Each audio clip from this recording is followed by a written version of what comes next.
या ठिकाणी कालच काही वर्तमानपत्रामध्ये आणि सोशल मीडियामध्ये बातमी कळाली की जयंत म्हात्रे यांच्या कंपनीवर ईडीची धाड पडलेली आहे आणि त्याच्यात त्या ठिकाणी 70 कोटीच्या मालमत्ता जप्त केलेली आहे.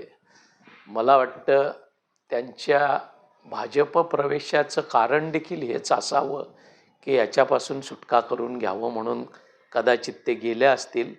पण तक्रारदार हे भाजपचेच पदाधिकारी असल्यामुळे कदाचित त्याच्यामध्ये त्यांना सुटका न मिळता ईडीचे रेड त्यांच्यावर पडलेली असावी.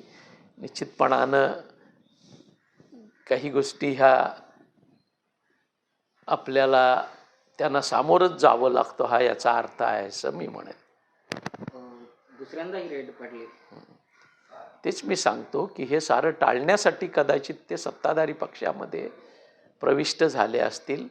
पण शेवटी काही गोष्टींना सामोरं जावंच लागतं, कारण कागद बोलत असतात. ते वर होतात खाली होतात, वर होतात खाली होतात, पण थांबत नाही कधीच.